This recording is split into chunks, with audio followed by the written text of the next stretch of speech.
What up, big dogs? I'm your host, Coach Craig, and this is Athletes Unleashed.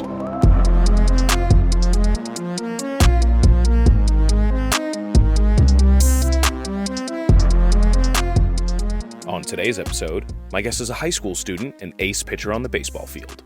We discuss battling back from injuries, the process of learning from winning and losing, the evolution of his mentality on the mound, and the factors that led him to commit and sign to play Division I baseball for Cal Poly San Luis Obispo. Please enjoy my conversation with Troy Cooper.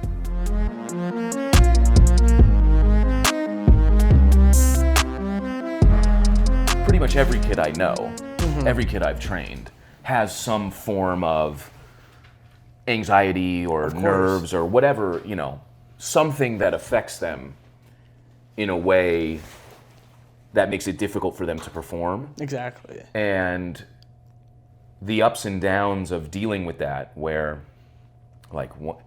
even when you're playing well, there's still anxiety involved. Of course. So, I think you need it. Yeah. I think you need anxiety or else you're not able to perform to your top level. Absolutely. Yeah. It's one of the things that I say to kids sometimes when they're struggling. I'm like, they're like, oh, I'm nervous.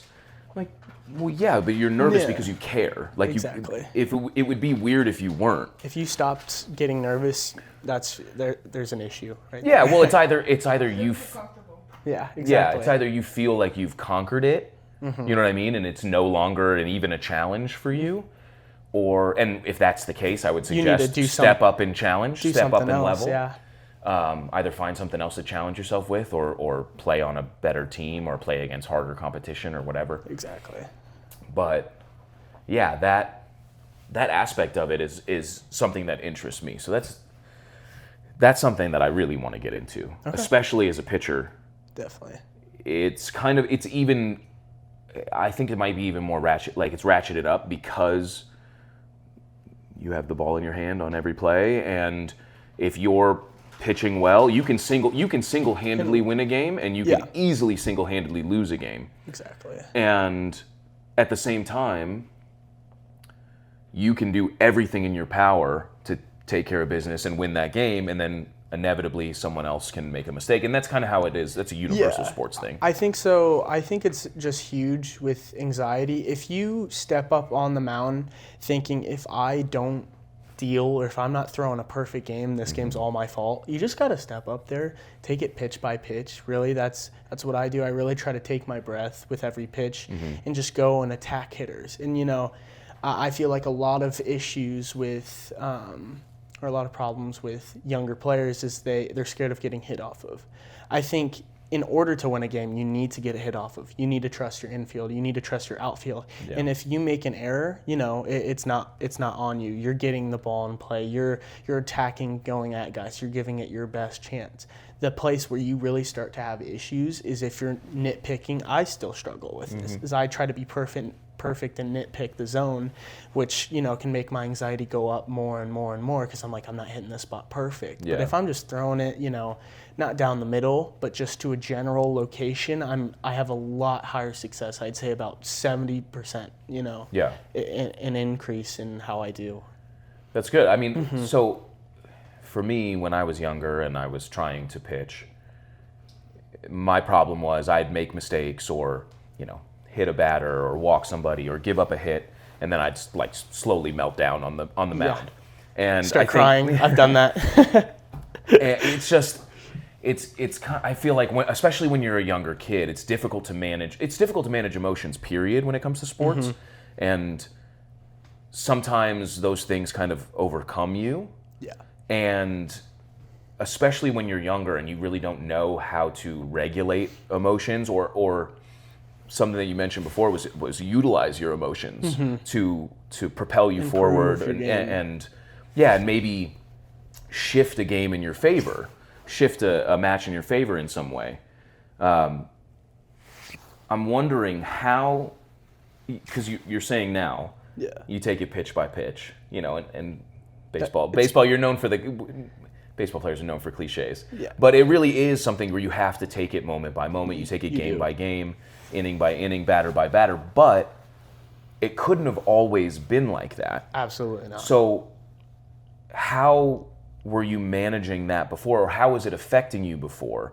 And then was there anything specifically that you did that helped you modify what you're doing and make a shift so that you could be more effective at managing that click? So basically, I always struggled with, hitting a batter, I'd feel bad, or I just, I'd have a ball hit the backstop and just like totally get in my head about it. I'm like, oh, I can't throw a strike now, all this stuff. As I've gotten older, I've learned to, it sounds messed up, but when I hit a kid, I laugh. It's just, it's a part of the game. Yeah. And, you just gotta think about it like, ooh, that hurt, or, oh, that hit his kneecap. Well, he's not going to be able to walk after that. Because it takes your mind off of, I just hit a kid, into something more positive. Even though it's messed up, it's a more positive outlook on the situation that just happened.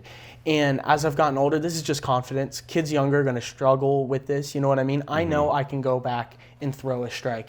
As long as I take a deep breath, I have to take a conscious deep breath, know I'm breathing manually, exhale, and then I just go straight back into it. Plunk another kid, you got to keep just going at it, because you got to realize if I'm doing everything I can in order to set myself up for success, like taking these deep breaths, laughing at hit batters and everything, you're able to just elevate your game, and your base performance will turn into more confidence into further games.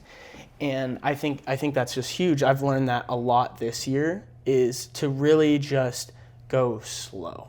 If you go slow, you're living more in the present. And this just goes outside of into my life too. I need to be more present, not president.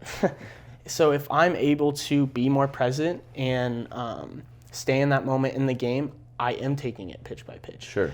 I am laughing at the batter getting hit. I am,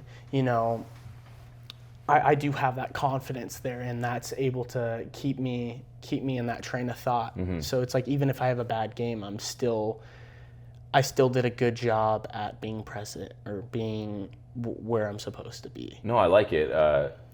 It's definitely, I preach it all the time, that sports really carries over into life, and it's, if you can manage that kind of pressure or anxiety and slow things down, control your breathing, and just recognize that you're present in the moment, those are things that'll carry over in any situation. Any sort of pressure or uncomfortable situation that presents itself in your life, you can utilize the same tools. Exactly. And I think it works for a lot of different people, especially like depending on what your outlet is. I obviously have a perspective on athletics. Other people have different outlets, but I think whatever your outlet is, and especially if you're an athlete, you can utilize the tools that you've built up over time to make yourself a more adaptable and, prepared person in your life as well as your sport. Exactly. And I think, I know several people, like my pitching coach, he's a cop. He does laps around the field, like just walking, set his heartbeat, because, he's in a stressful job. He's doing everything. He has a lot on his shoulders. But if you're able to just keep your heartbeat steady and keep calm in general, you'll be fine. Sorry, go ahead.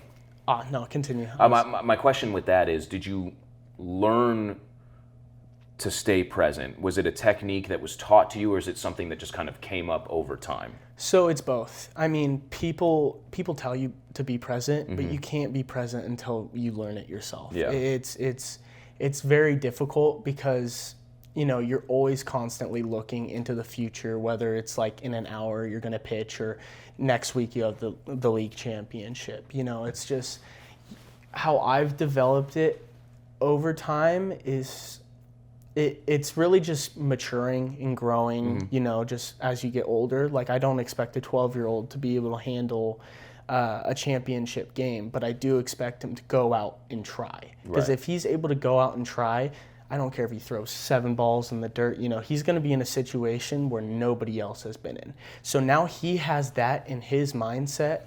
I've done this before. I've been out there. I can go out and do this again. I can go out and do this again and again and again and again. And that's how baseball is. It's repetition. So if you're able to attack, really good hitters with your best stuff, whether they hit a ball over the fence or you strike them out, that's going in your knowledge. I've faced a guy like this before. I can do it again. Yeah. And look at what happened last time. He hit a home run off of me. I've lived through it. You know what I mean? It's not the end of the world and everything. I struck this kid out. Still not that big of a deal. Right. You know, you just, at the end of the day, it's a game. And it's been my whole life and everything, but you still just got to see it as a game. And, you know, sometimes you get beat. But if you're able to, you know, It's true.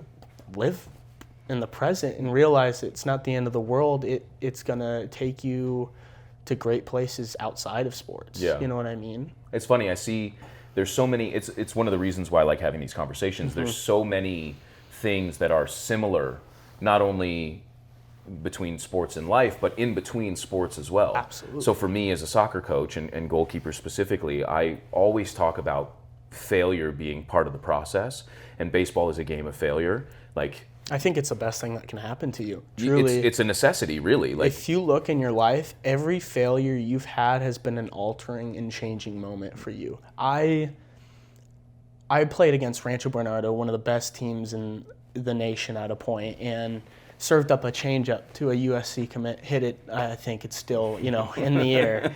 And I've just realized, like, it's not the end of the world. Yeah. I went out and, you know, gave it my all, but now I'm facing commits every day, and I'm able to go and attack those kids, striking them out, having them ground out and everything. And I would have never been able to do that if I didn't give up that home run. interesting. You know, and face guys. Yeah. And it's almost a science to it. You have to put yourself out there. You have to face what scares you. Yeah, Else you're never going to be better. Yeah, the experience is necessary. Exactly. And I think it's funny. I tell kids all the time when we're in training, I want them to fail. I want them to make mistakes. Like, this is the place to do it. Exactly. But the reality is, no matter when you make that mistake, if you can learn from it, and this works for life as well, if you can learn from that mistake and you can move yourself forward, then when you're presented with the situation again or a similar situation, you're like, I've been here, I know this. And the worst case scenario is you give up another moonshot, and it's still not the end of the world. I'm going to give up another moonshot. If I want to play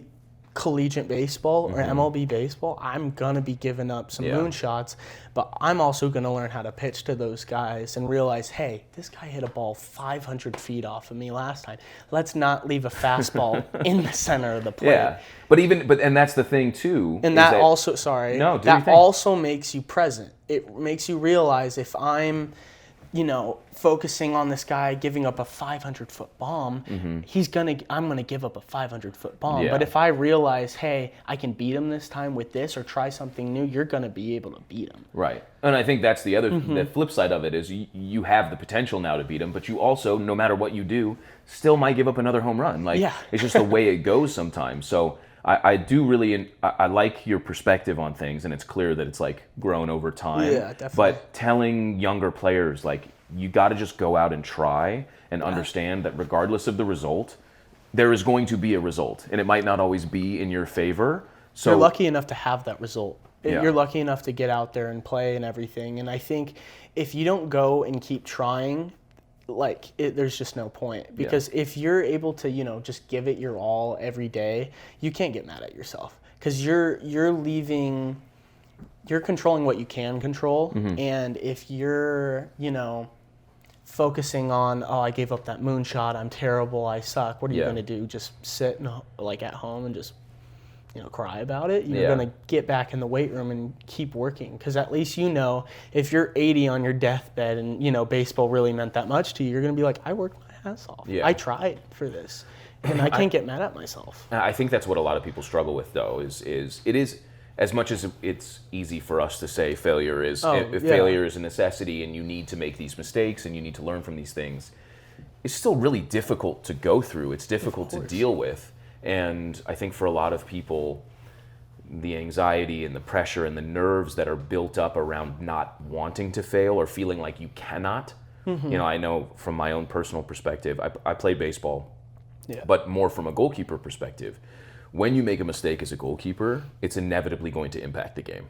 Absolutely. Inevitably. And I think it's similar with a pitcher. You groove a pitch in the wrong spot, somebody's going to make you pay. And you could lose the game. You could have, and that's the crazy thing for me, especially.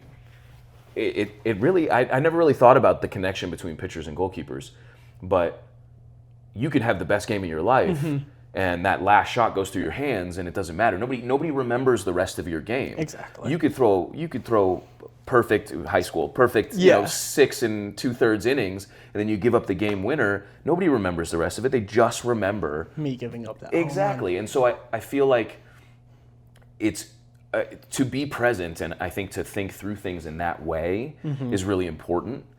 And it's easy to say to like suggest people do that or to tell people to do that, but I think really being in that moment and being able to say, like, no matter what happens right here, I tried.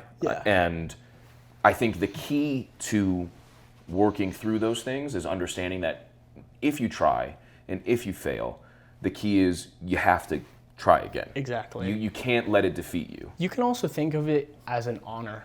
You know, it's an honor I gave up that home run. It's an honor I was in that position.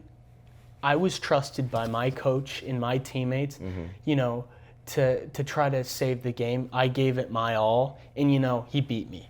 You know, it's an honor. It's just like, it's like soldiers in battle. You know what I mean? It's like, sure, you got beat, but you also went out on the line and sacrificed. You know, I'm sacrificing my reputation every time I go out. And there's a level of respect that's involved. Exactly. And it's just like, if I strike out, you know, I struck out this kid in the league championship 3 times, had a great season, you know, over, I think, 15 home runs, 20 home runs and everything. I struck him out 3 times, or 2 times, something like that. It doesn't matter because I still respect him. You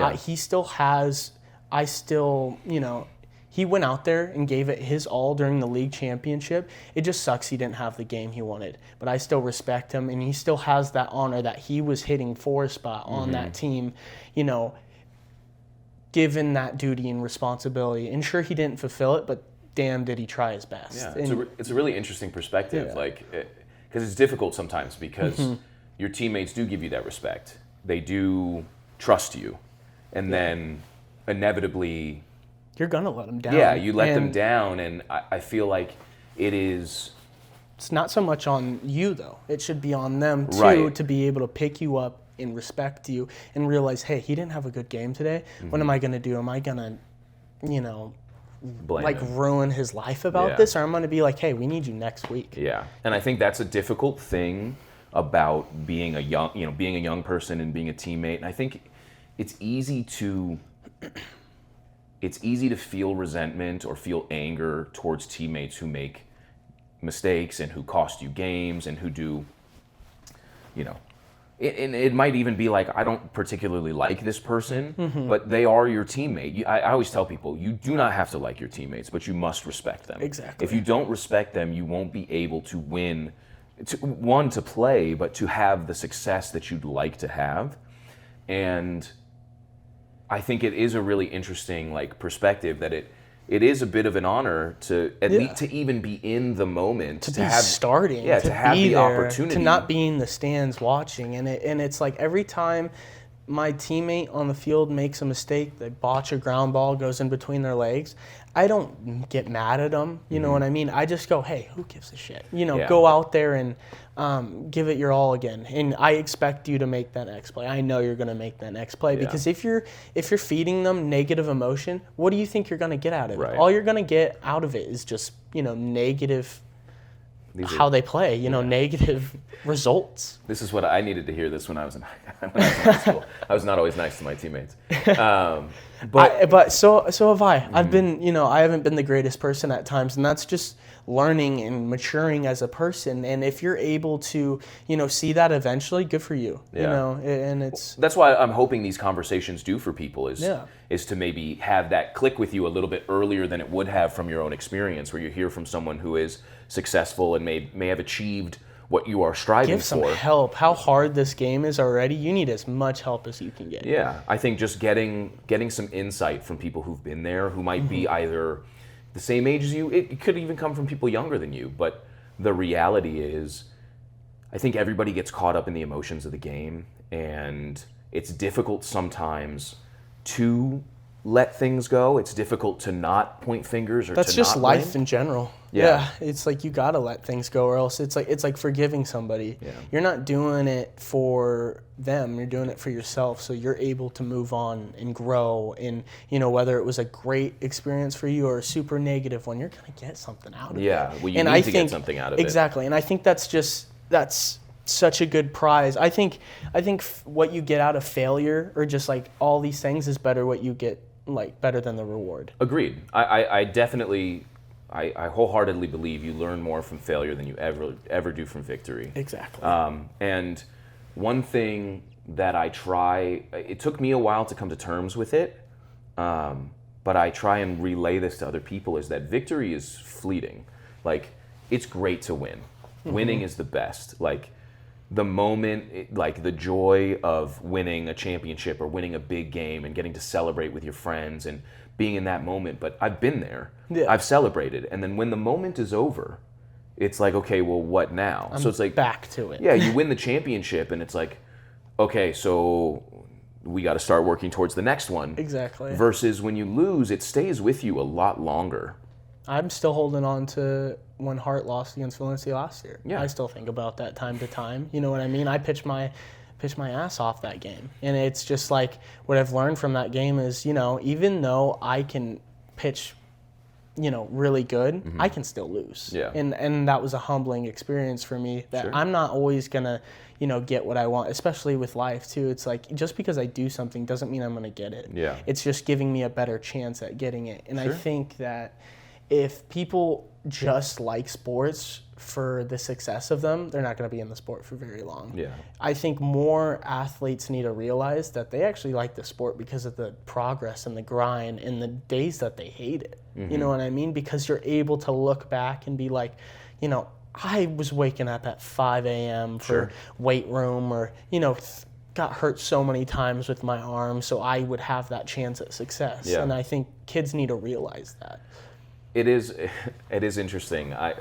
Where you say you're thinking about something from last year, I think about games from 20 years ago, and but I use them.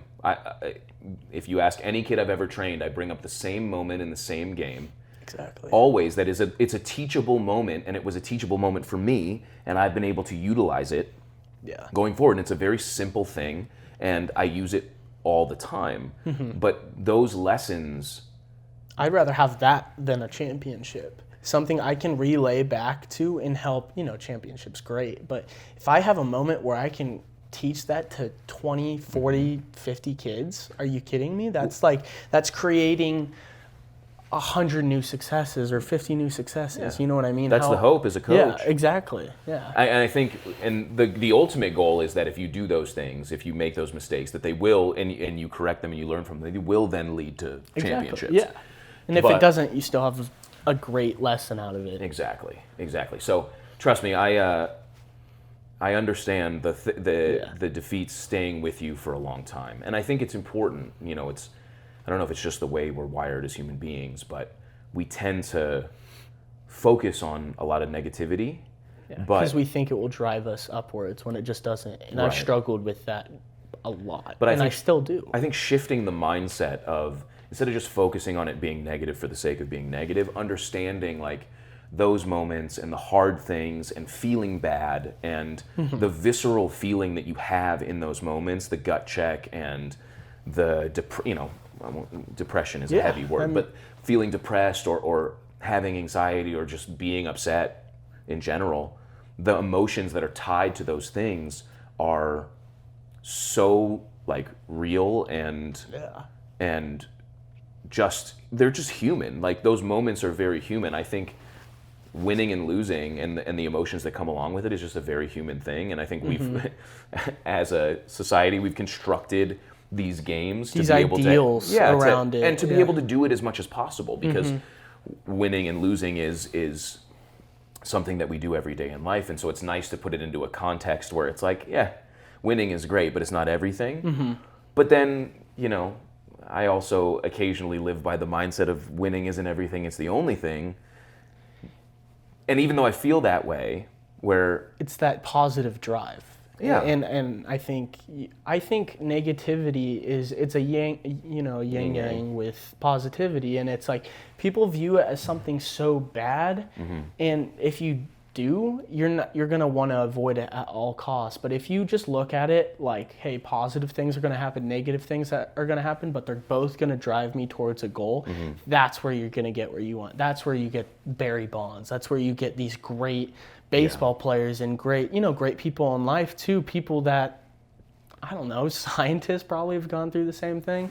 I'm no, scientist, but Well, I think it's just it's a mindset thing, and that's why Exactly. I was interested in your mindset as a pitcher, and but you weren't always a pitcher, you weren't always a baseball player. Yeah. So do you feel like, I mean, obviously, I advocate for athletes to play multiple sports. I feel like I do it all the time when I'm coaching, where I'll ask kids what other sports they play, because I can relate a concept to a footwork or a movement to something that they already know how to do from another sport. So it in my opinion, it's a major benefit, and I hear this all the time. I was talking to a football recruiter at the school the other day, and the first question he asked, "Oh, does this kid play other sports?" And I think a lot of people with the specification of sports now, where kids are playing one sport all the time from very young ages, not only results in injuries,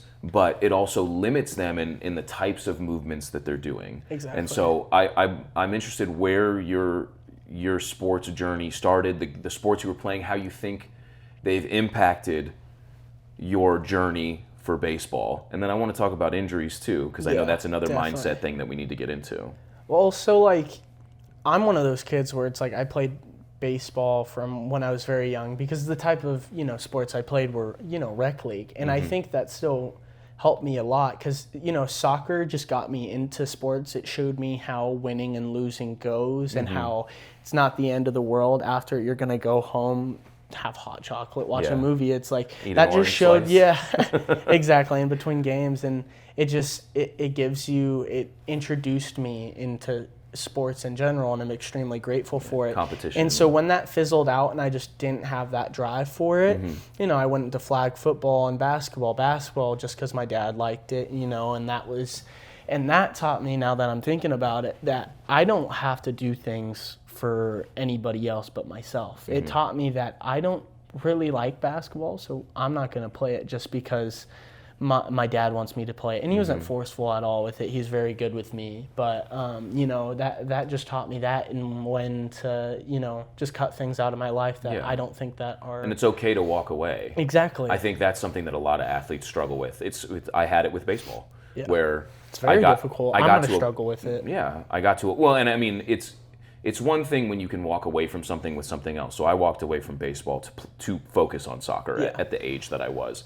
And the reality was I didn't love baseball anymore. Yeah. And the love had kind of been taken from me, but it wasn't forever. I did end up going back to, after college, I went and started playing baseball in some pretty highly competitive leagues just for fun. Yeah. And I found my love for it again. Exactly. So I think, but I had the same thing, I was playing for my parent, and, or at least that's what I thought. And then they were like, yeah, man, I want you to like enjoy what you're doing. So if you don't want to play anymore, like, it's okay. Exactly. And it's just like, I don't think parents realize that. They push their kids and drive them so much to the point where they're actually taking them out of the sport. And it's just like, if you don't let your kid do what they want, whether that's sports or, reading books, drawing in Any general, other creative they're not avenue. going to be able to flourish, because it's like you can work your butt off all day, but a person who has that drive and motivation is going to beat you all the time. Yeah.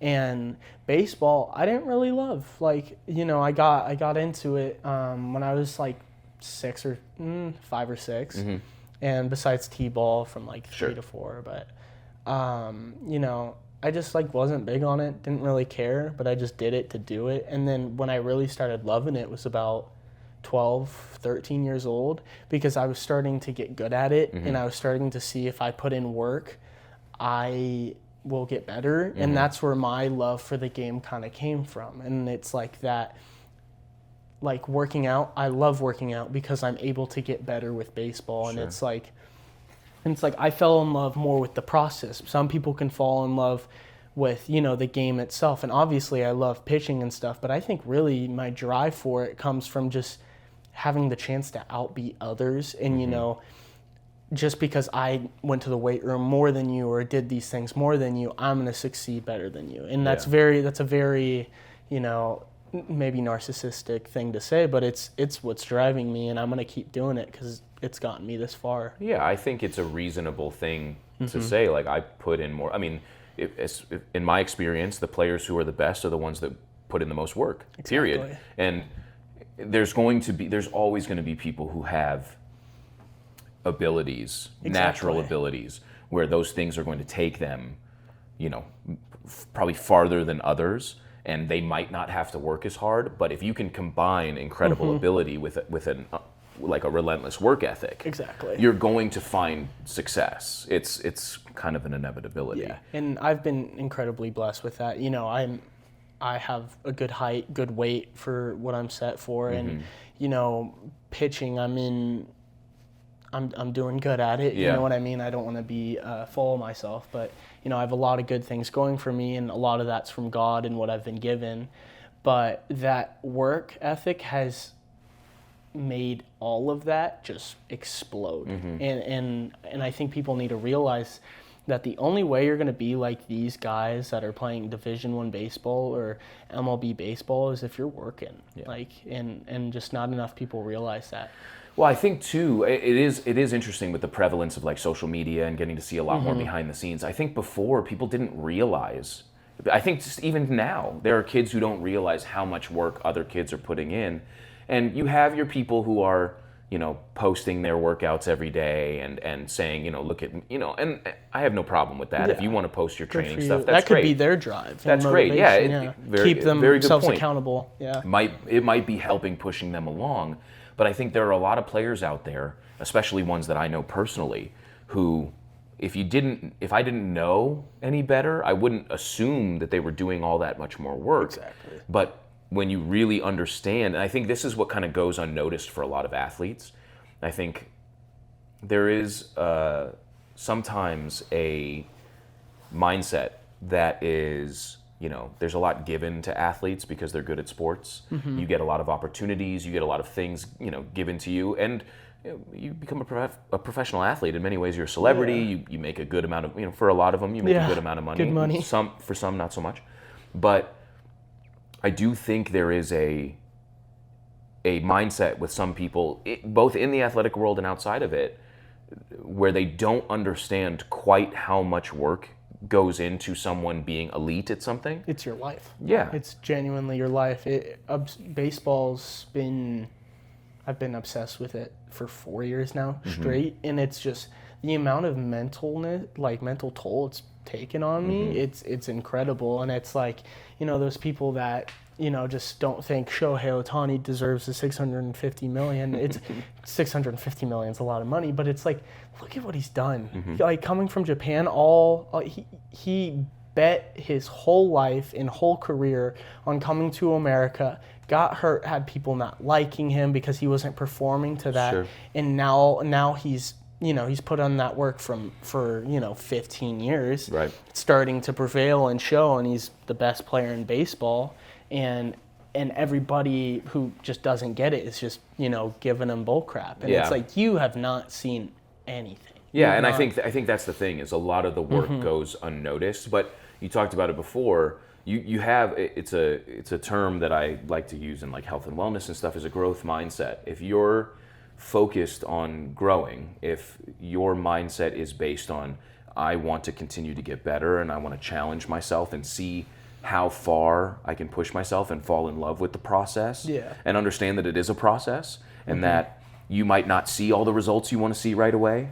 And another word you used was you were obsessed. I do think there is, and it's not for everybody, but there is a level of obsession that goes along with being truly great at something. You have to be a little obsessed with it. You have to be, and some are it makes up your whole life, but there has to be a balance too. I think I come home completely decompress, because the amount of mental, strain I've had from practice and just working focus, like putting 100% of my focus into something, I need time to myself, or else I'm going to go crazy. Well, and then the problem is too, or the difficulty with that as well, is you also have to take care of your grades. You're a student athlete, student first, and we're going to talk about that. You've signed to play Division I baseball, but you don't get that opportunity if you're not taking care of business in the classroom as well. And I think not only managing your social life, your athletic life, your academic life, your life with your family, like all of these things weigh on you. And and it's all, can you put the things that are bothering you out of your mind so you can focus on the thing? And then like you said, when you're done with, I think for a lot of people, you have to understand your sport is your job in a way. Absolutely. And when you're done with work, it's you have to decompress, and some people take their work home with them, and it's very difficult then to keep doing your job and loving what you're doing if you're carrying that around all the time. So it does it's fascinating to me to hear you decompressing. I expended everything I had mentally, physically, emotionally at practice or in a game, and now I need to take that time. How do you decompress after that? I mean, I think a way of reaching the part of my brain that wasn't used very much that day is drawing. I really enjoy drawing for me. I'm not great at it, but I'm able to get that creativity part out of me. It's a release. It's putting that, I don't know, it's like trying to think of like a reference to something, but no, it makes sense. Like you're doing something that I feel like you spend so much time working to be great at something. It's nice to have an outlet with something that's just creative and you're doing for fun, and you don't care if you're good at it. Exactly. You do it because it's enjoyable. And I think it's really interesting, like the idea of accessing an alternative part of your brain. How am I supposed to get better at my sport if I've maxed out that part of my brain? I know whether the other half of my brain is just drawing or writing, somewhere in that it's going to be able to go into baseball. So I'm helping myself out simultaneously. I don't know how to say that word. Simultaneously, you got Same it. thing. I got what you said. That I'm able to, put in, it's almost like a new type of training into that, and that release and me working out that part of my brain is also helping my main goal. So it's like these people that might ridicule you for coming home and just like playing video games or doing any of that, you're getting more benefit out of it than they think you are. Right. While it might be playing video games or drawing, it's actually just calming your brain down and getting you ready for that big game tomorrow, or getting you. It's a prep. It's a prep. It's great. It's a great way to reframe it, because I feel like a lot of people would look at, hey man, you're a great baseball player, but you suck at drawing. Like, why are you wasting your time doing this? But they don't understand why. Or playing video games, where some people be like, that's a waste of time. But there's so many professional athletes who I think do that. They go home, they go back to the hotel when they're on the road, they just play video games. Because they don't feel pressured to perform to a certain level. Yeah, and I think too, there is an aspect to it where you play sports because it's fun. Yeah. You love your sport because it's fun. Like, I love going out now and playing sports because there is no consequence to it. I might look dumb. I might get beat by somebody, and I'm an insanely competitive person. So like, even if I'm at practice with kids that I coach, if I'm participating in a drill and it's a competitive drill, I want to win. I will do pretty much anything to win. And I tell people, it literally happened at practice recently where I was playing with a group of kids and I was like, hey, we need to win right now. I do not want to lose. And they were like, bro, it's a game at practice. And I was like, I don't care. Yeah. Like, I have this crazy drive, but it's also something that comes up a lot with players where I try to instill in them the knowledge that what you're doing athletically will not be there forever. Exactly. And so as much work as it is, you need to try and enjoy it, or figure out ways where you can do it at the clip that you're doing it and the high level that you're doing it, where you can still get up in the morning and want to do it and enjoy the process. And I think doing something like decompression with something as simple as drawing, which I think is a really cool thing. accessing that creative part of your game. Yeah. But there might be a translation there where you end up drawing something and it affects your brain in a way where you're like, wow, I never thought, like, oh, look at this. I can see things in different ways. Yeah. And, my coach is calling pitches. That translates to, hey, no, this kid's definitely late on my early on my fastball. I'm going to throw, a changeup low, get him to swing and miss and everything. It's like I'm painting a portrait. I'm drawing a portrait while pitching. Interesting. And I use that competitiveness to be like, I'm going to use my creativity and, you got to have confidence with it too, how good I am to hit that spot and make you look foolish. Or just to really attack points of the zone and paint the canvas. Right. Paint where you're throwing. And, it's pitching's an art form. Yeah. It really is. And I think if I physically take that from literally drawing, it will help me in game. And, it's like I never did that consciously. I just started drawing because I liked it. Yeah. But then I realized like how much I think it's truly affected me, like while I'm performing. It's amazing how things kind of come out naturally and then end up. It's just a part of who you are. Has anything like that happened with you, like from soccer, or just like any of your hobbies that have affected your life? It doesn't have to be with sports, but just with that you didn't think it would have an impact. Maybe not so much as an athlete. I feel like I wasn't as present as I needed to be. I think that came a lot later. I think as a coach, though, there are things that I do, maybe unconsciously, that help make me better at it or help me to understand kids more. And I think trying things and experimenting. I always recommend experimentation, and whether it be sports or life.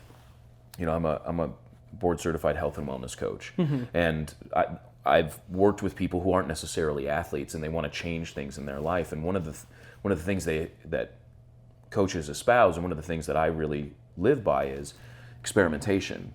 You need to figure out what works for you, and you're not going to know until you try. You're going to suck at everything the first time you do it. But if you find that passion, you're like, hey, I like this a little bit, you're setting yourself up for a great, path or hobby for yourself, which can, increase your confidence as well. It's like you're not doing great in game or about something. You can come home and still feel good about yourself for like, look at this work of art I've made, or, this, how much I've gone up in stocks. I really don't know people's hobbies, but it's just like you need something else to be proud of in your life. And I feel like a lot of kids rely on just one thing, and that was like me for a while. I relied on baseball. So it's like you come home, you do bad after a day, your whole mood's going to be bad. But if you're able to come home and do something else positive, it balances out your life really well.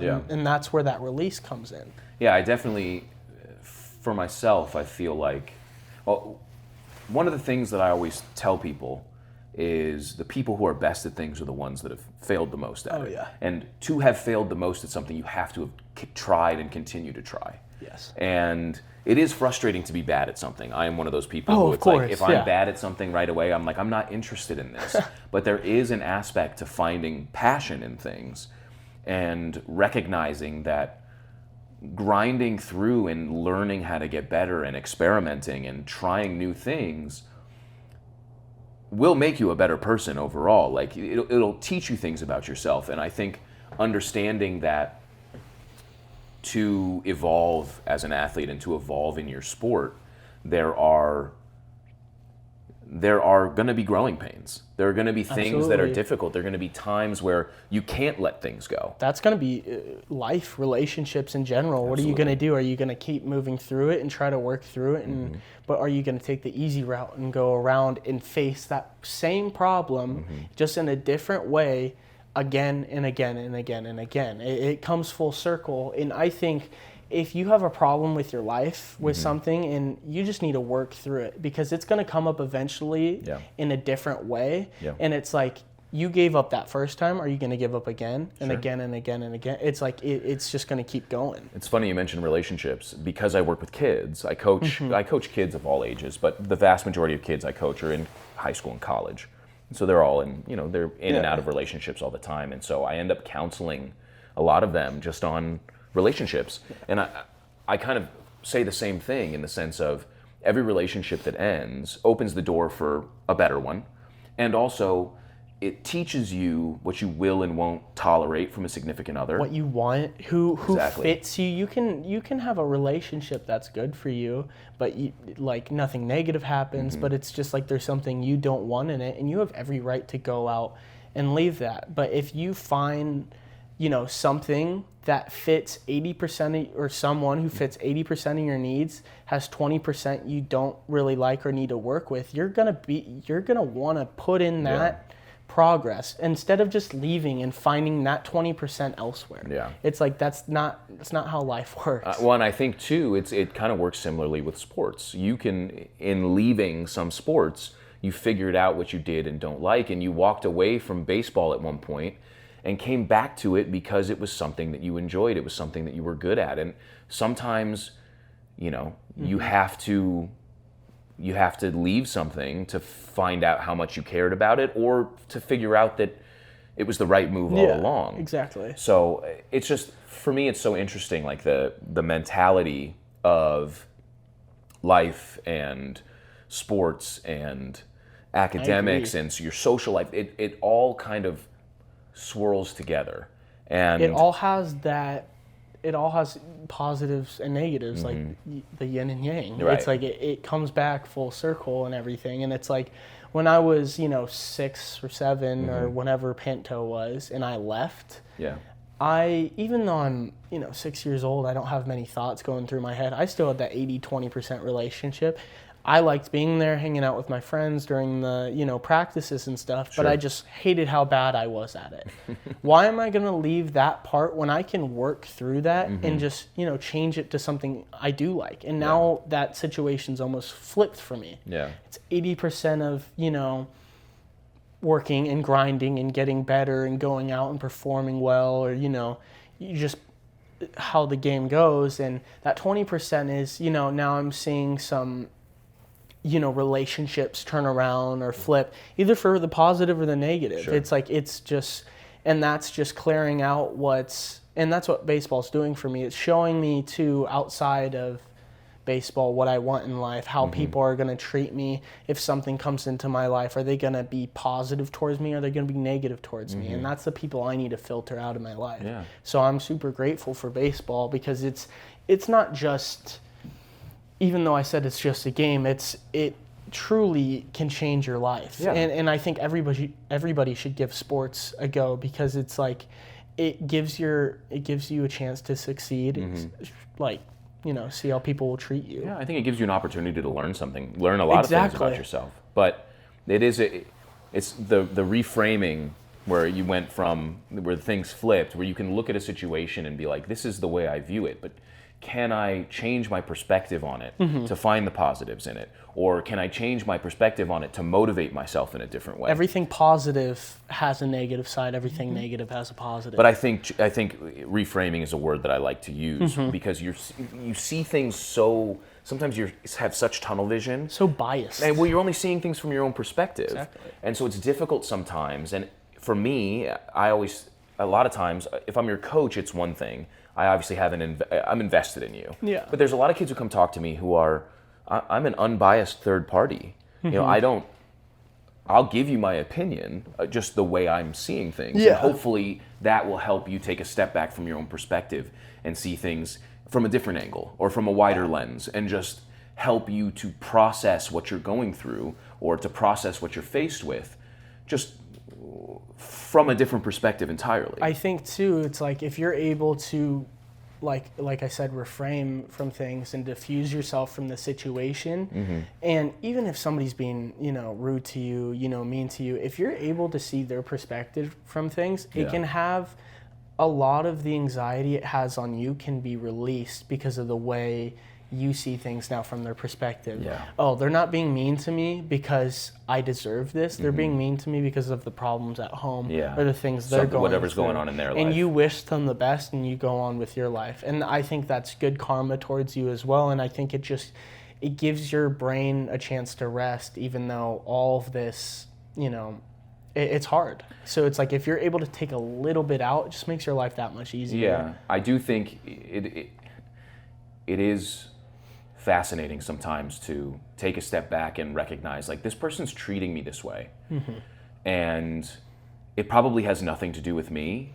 And you can say, okay, good on you. Like, Yeah, and if it good is luck. because of you, that's where you go and you change yourself. Right. Well, but the reality is, if it's not because of you, you might actually be able to then extend a hand to that person and Exactly. help them in a way where they might resent you or they might have feelings towards you, but it's because they don't know you or because they have, assumptions or whatever it might be. There's opportunities for you to make positive change in other people's lives, which is only going to affect you in a positive way. Yeah, exactly. And so, make you feel better about yourself. Yeah, I do.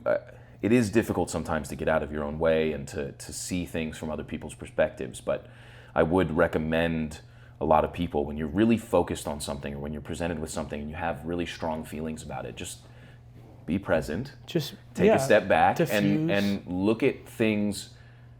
Try and reframe and look at things from a different perspective, because when you have that, you might understand this person in a better way, and you might understand your own situation, and whether it becomes sports or anything else, it might help you to move forward. And actually, I think this is something that I recommend a lot of players do with injuries. One more thing I wanted to talk about with you is understanding an injury is a devastating thing to go through, and it's really difficult to not be able to do what you love to do. And when you want to perform and you have to sit on the bench and see other people either fail doing what you do or have success doing what you do, Sometimes that's even harder. It's to see difficult is- both ways. And so I think altering your perspective when you're injured can have a similar effect. So I know we talked about it before we started recording. You've had a number of injuries through your career. Yeah. How do you think those times where you are unable to do what you love to do and you're unable to maybe go into the process that you're used to, how did you deal with those things? How do you think it's affected you? And in those moments, did you have to modify your mindset and the way you approach things so that you could stay invested in this thing you love to do? Yeah, it's like, I don't want to use this word like very heavily, but it was depressing. Like, it was extremely hard on me. It's like you go doing something for 6 years and then you have to take 10 months off. It's like, you don't want to do that. Yeah. But it's like, before you go, what was the injury that you had to take 10 so months off? I inflamed my UCL really bad to the point where it was separating my bones. So I was breaking Yikes. my elbow because of like how I was throwing. Yeah. And that was super hard on me. First of all, it was super scary because Sure. it's your UCL. It's like the grave for some baseball players. It's like after they tear that, they never play again. Luckily with like the Tommy John surgery, a lot of players are like resurging and being able to play again. But it's like there's so much doubt and like uncertainty with things. Yeah. But I think I'll just go with how it affected me first. Like, able to see that uncertainty with where my path was going was extremely scary, but it also showed me how true life is. This is what life is. It's like I didn't want to get hurt, and I was so uncertain with everything I've gone through up to this point. It's like, here it is again. How am I going to deal with it? What am I going to do? And I just tried to work harder because I thought, this was out of my control. I was uncertain of this. This thing happened. Now it's out of my control. What is in my control that I can do to at least feel a little bit better about myself? And what I did is I was like, I need to lose weight. I wasn't big by any means or anything, but I just had unhealthy weight on me. And I was just like, I can use this in these months and everything. So I took, I didn't eat sugar, white bread, anything bad for like 4 months, 3 months and everything. And I lost like 15, 20 pounds. And then I had to go and build that back up. Right. So it's like, I sacrificed a lot for that. But what I controlled was how my body could perform in the future so that this doesn't happen again. It was like a prevention thing for me. It was a huge thing for me realizing I'm not Superman. I'm not invincible. I need to give myself the best chance and opportunity I can. So Yeah. I got back in the weight room. I hit legs straight probably for 3 months, Because you could do it without having to affect your arm. I could, exactly. And it was like, felt like it was the only thing I could do. Mm-hmm. But now I have big legs, and now it's translating into me throwing low 90s. Yeah. You know what I mean? And it's like, I feel like if I never got hurt, I'd be sitting 85 still. Because I wasn't able to, God put me in the situation where I was able to see, hey, what are you going to do now? These are the things I think you need to focus on. So go and do that if you want to stay in this game as long as you can. So, there was days where you slack and you get tired and you just don't want to do things because you sit at practice and do almost nothing. But, my coach was pretty good at keeping me occupied, whether it was like helping out people with drills or everything, or getting out balls or throwing a towel into a net. That's what I did for a while. And it's just like, it kept me occupied and it still made me feel productive. Yeah. And I think that's the biggest thing, is to keep yourself productive so you can at least feel good about something. Yeah. Because it's hard. It's an incredibly negative thing to happen to somebody. Injuries are brutal. And I think it's your tool. It just broke. It's like you're stranded on the side of the road. What are you going to do? You make a good point. It's another reframe. You took... That's all life is. Yeah, you took a really difficult situation and you said, okay, how can I like the way you put it, where it was, how can I progress forward? How can I prevent this from happening in the future? Yeah. I don't want to be in this situation again, so what can I do to make sure I give myself the best opportunity to stay healthy? Like I said, it was negative, but there's still a positive side to it, and I want both of those. Yeah. Even with the positives, when I win a championship, I want that negative side with it. Whatever that is, Yeah, you don't wanna forget about whatever avails. Yeah, it's like you want both sides of it, because if it's ever uneven, it's just going to lead to bad, just not the outcome you want, Sure.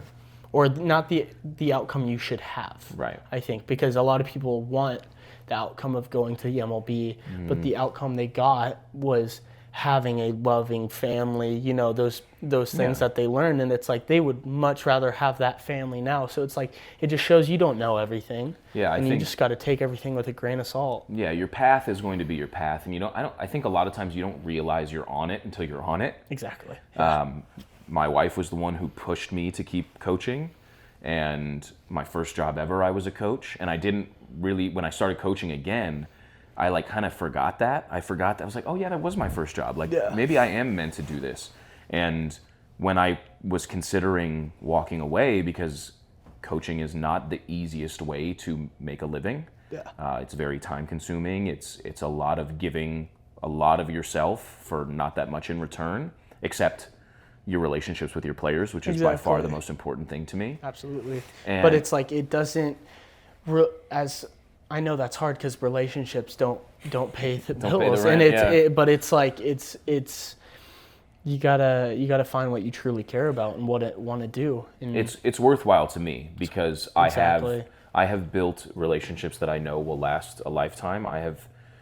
I know that I have made an impact in people's lives, and what I think a lot of them don't realize is they've made an impact in mine, big time. And so I did what I was trying to say is, I didn't realize I was on that path until I was on it. Yeah. And I think sometimes when you get, this is a terrible, excuse the pun, but sometimes when you get thrown a curveball in life, you have to just kind of go with it. Yeah. And you have to understand, my path that I was seeing, the tunnel vision that I have is deviated, but it might put me in a better position overall. You wanted that hit, but now you're going to go back in the dugout and tell your teammate what you saw, so he can succeed, and that you can win the game in the long run.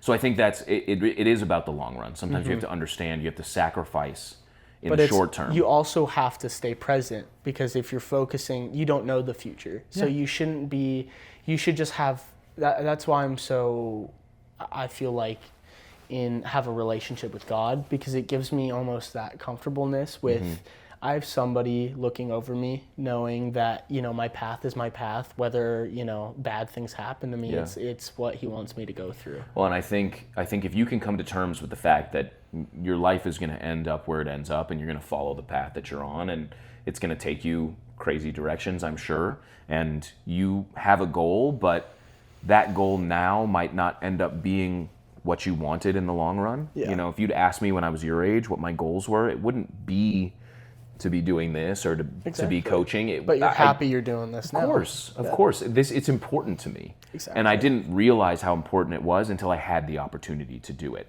So I think taking those negative situations and taking things that in the moment are super devastating, and I can't understate how difficult it is to be injured and how difficult it is when you're a young person to work through that.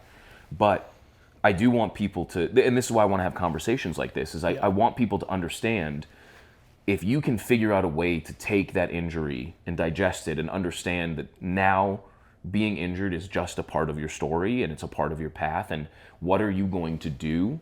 And sometimes it can give you that mental break that you didn't know you needed. Because I remember I had a lot more time to myself, and I was just, you know, able to do the hobbies I liked and stuff, and, you know, get me back on track. So when I go out and play next season, I don't have a bunch of anxiety. I got that all out because I worked hard, you know, and had my other hobbies that I could rely on. It's a very good point. You don't often get a reprieve from your sport, especially when you're trying to play it at a very high level and you're very committed to it. You don't get a reprieve. And the way sports are structured now, there is no off season, which I think is crazy, and I think it's what leads to a lot of injuries. In a lot of people quitting, I think it leads to a lot of people doing worse. It's burnout, man. You get burned out doing this thing, and even when you love it. So it's a really fascinating point to say it gave you the mental break that you needed to come back and approach the game from a new perspective and build yourself up into where you are now. And if you're an athlete and you're like struggling with something and you've had 4 bad games in a row, maybe take like 2 days off to yourself and just do what you want to do, because a lot of the time that could be the source of your struggle. Yeah. Because you're not realizing that subconsciously you're struggling and you're mentally not doing great. Physically, you might be hitting the gym just as hard and doing these things just as hard, but it's like if you're yin and yang, once again, if your mental state is not the same with your physical, you're not going to play how you want to or how you're supposed to. That's very true. Yeah. It's a very good point, man. I appreciate you pointing that out. Yeah. So, first of all, congratulations. You're committed to play Division I baseball at Cal Poly, San Luis Obispo.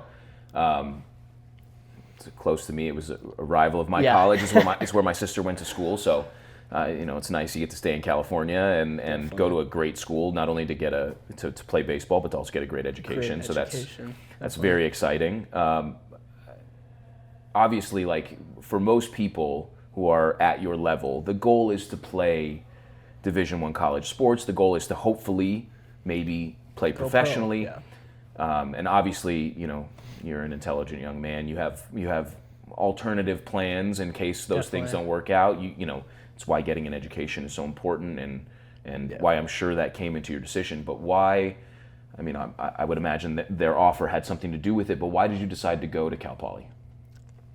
It was just more like, why not? Why am I going to keep searching for something? Like, you know, I was talking with TCU, Oregon, you know, all these great schools and everything, but Cal Poly it had, you know, they had a spot for me, first of all. They had the area I liked. They had a great, you know, legendary coach who's been there for forever. And the pitching coach came from UCLA when they won College World Series. It's like, what else would I have not wanted? I think if I wanted to just be like a big Oregon guy or big something, I would have not gotten the offer I've gotten, first of all. I would have not played until I was a sophomore or junior. And it's just like, that's what I didn't want that. Just to go and post on my Instagram about something when I can play the same competition at Cal Poly 10 minutes from the beach. It's perfect for me and it fits me. And you know, a huge part of it was my buddy Chris Downs who went there, and just I get the taste of the college life before I'm there, and he really loves the program and everything, and he's known Seth, the pitching coach, for a long time, and that just reached out to me, and it's like first of all, I'm not gonna be here alone. I'm gonna have somebody I can at least look up to, and it's just like. And then I can still get drafted. The Yankees' #1 pitching prospect came out of Cal Poly, San Luis Obispo, and it's like he's doing great. So it's obvious that just because it's still a great D1, but it's not Big 12. Yeah. Who cares? I'm still getting the same, maybe even more. I could argue that. Sure. Than other kids would. Yeah. And it's just like. Maybe the program doesn't have or they do, but not like as much money as Oregon. Not like Oregon, where Nike is 25, 25 jerseys and everything. But I have the beach to go out to decompress my mind. I think that's more valuable than 10 more jerseys. You know what I mean? Well, it's really great to hear that you thought through everything, and having somebody there is huge. Somebody that you can rely on, somebody you can talk to, and you have a relationship with. And I'm also too not saying like Oregon and stuff isn't like it just wasn't for me. Yeah, and I just didn't. It's a good point, because with a lot of kids, they end up, especially when not everyone is fortunate to have a lot of offers. There are a lot of kids who end up going to play in a place because it's where they have an offer or it's where they've had an opportunity, and I make sure to tell them when I talk to kids about recruiting. To understand that the #1 priority for you when you're there is school, because if something happens and you get injured or I get my scholarship cut, I can still afford this school. If I went to TCU, $80,000 a year, it's crazy. I could buy a house by the time I'm done with school. It's like no, I'm not going to do that. But understanding that the school has to fit you academically, socially, the environment, where you are. So it's great for me to hear that it wasn't just the baseball program. It wasn't just the opportunities you're going to get to play right away. And a lot of people go for the name. It's almost like designer. It's like, why are you going to go for Louis Vuitton when you could buy something that isn't as expensive but does almost a better job? Yeah, might last you longer. It fits you better. Sure. And if Louis Vuitton does fit you, it's like then it fits you and it works and it fits your lifestyle. It's just not for everybody. It's not for everybody. Well, I'm glad you found a place that's going to fit you well. Definitely. And I always tell people, like, you need to make sure that outside of your sport,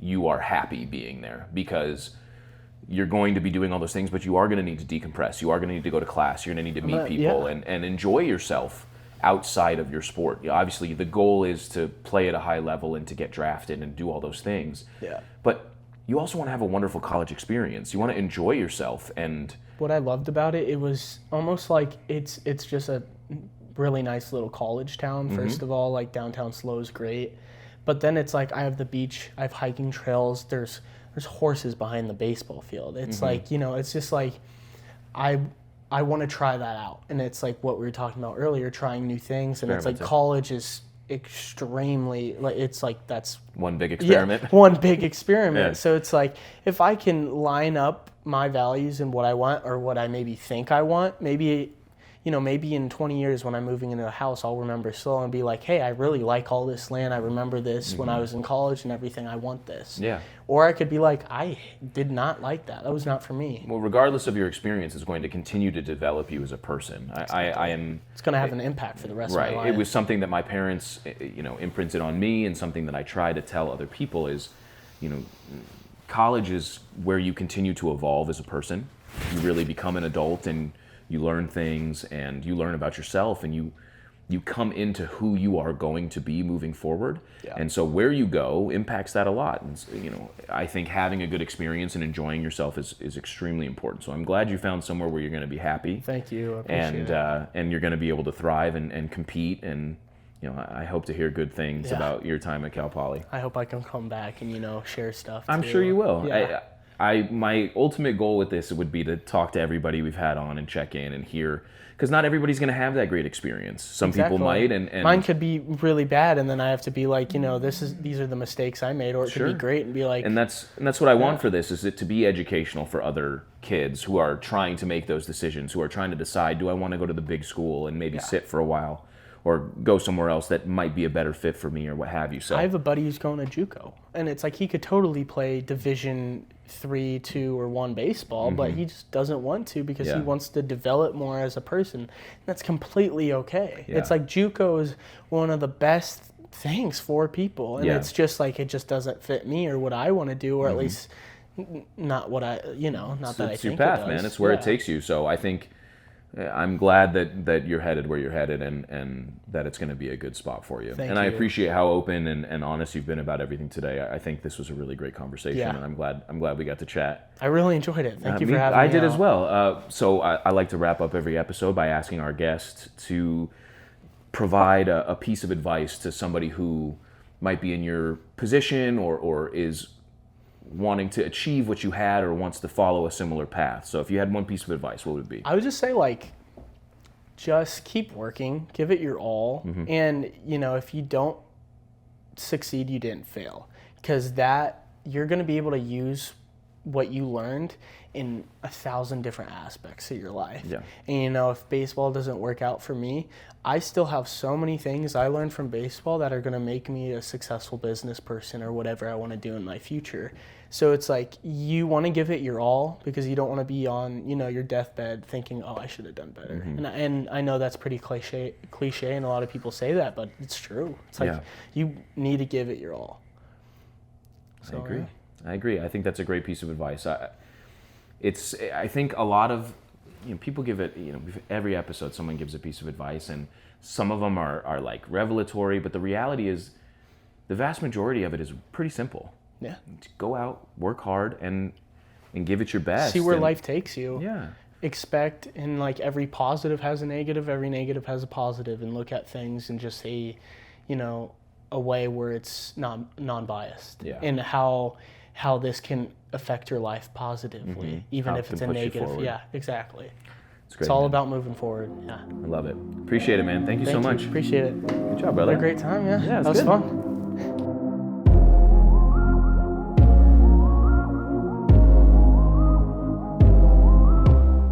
Huge thank you once again to our guest, Troy Cooper, our producer, Malin Blade, and all the big dogs listening.